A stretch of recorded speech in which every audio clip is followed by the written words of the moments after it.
13ویں صدی کا جب آغاز ہوا تو دنیا میں مجموعی طور پر امت مسلمہ ایک نازک دور سے گزر رہی تھی۔ اسے اصل میں دنیا کے نقشے پر ایک نئی سلطنت بننا شروع ہوئی تھی۔ چنگیز خان کی قیادت میں منگولیا سے تعلق رکھنے والی ایک خوکار فوج نے جب اپنی سلطنت کی توسیع کے لیے دوسروں علاقوں پر حملہ کیا، پھر ایک طرف سے یہ پوروی یورپ سے مدھیہ یورپ پہنچے تو دوسری طرف سے سائبیریا، بھارت، پاکستان، اپ مہادیپ، چین اور ایران تک پہنچ گیا اور اپنی طاقت کا لوہا بنوانے میں جلد کامیاب ہوئے۔ منگول فوجوں نے جو ظلم اور بربریت کی جو داستان رقم ہے کہ وہ رہ کی دنیا تک کی اپنی مثال آپ ہیں۔ منگول کے منظرے کے آگے دنیا کی تمام سلطنتیں دم توڑ گئی تھی۔ دوسری طرف سلطنت خوارزم نے خراسان، ایران، سیریا اور عراق میں سلجوق کے کئی علاقوں کو فتح کر لیا تھا۔ اس وقت ان کی قوت موج شباب پر تھی۔ چنگیز خان کے طوفان نے اپنی تمام کرورتاؤں کے ساتھ سلطنت خوارز کو روک لیا اور اس کے پاس پس کر ڈالا۔ اس سلطنت خوارزہ کے بعد جو ترک قبیلے وہاں پہ رہ رہے تھے کسی دوسری جگہ کی تلاش میں ہجرت کرنے لگے۔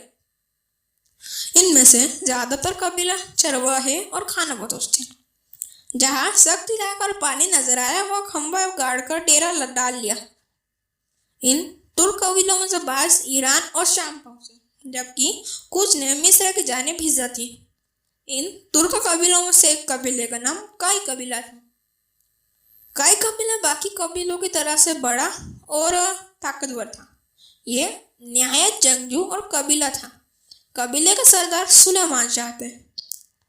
کائی قبیلہ سلیمان شاہ کی سربراہی سے اپنے وطن خراسان سے مختلف ملکوں سے ہو کر شام جا رہا تھا۔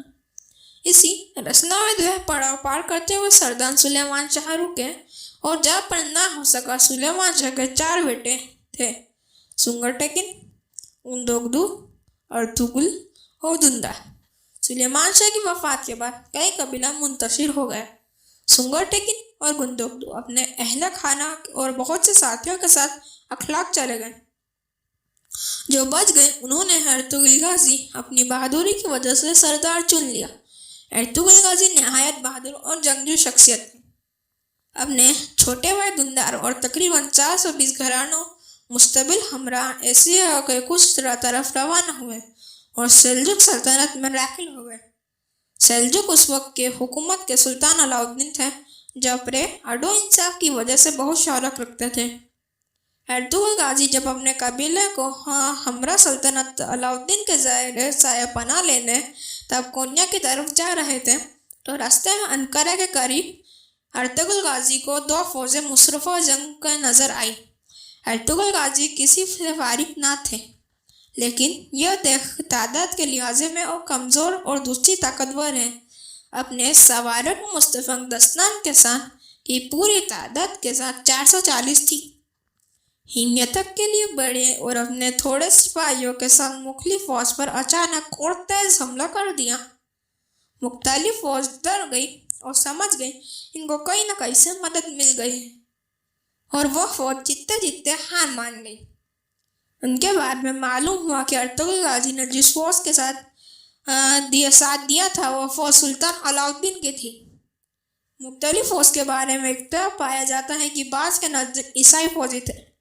سلطان علاؤالدین ارطغرل کے متعايش کی بہادری سے اور آپ کی قبیلے کو اپنی سلطنت میں جگہ دی۔ وہ پہاڑی علاقہ تھا۔ ارطغرل اور ان کے بیٹے عثمان غازی کے مختار تھے۔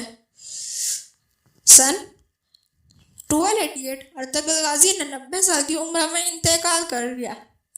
غازی کی زوجہ حلیمہ سلطان سلجوقہ شہزادی تھی۔ حلیمہ خاتون کے بدن سے ارطغرل غازی کے 3 بچے ہوئے: گندوز، سبدے اور عثمان۔ ارطغرل غازی کی وفات کے بعد آپ کے سب سے چھوٹے بیٹے عثمان غازی تھے۔ عثمان بھی اپنے والد کی طرح پکے مسلمان اور بہادر تھے۔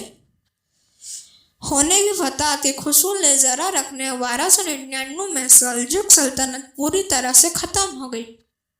عثمان غازی نے اپنے تمام اخلاف میں اپنی خود مفرد محکمت کا اعلان کر دیا، جو سلجوق سلطنت سے زیادہ عثمانی سلطنت تھی۔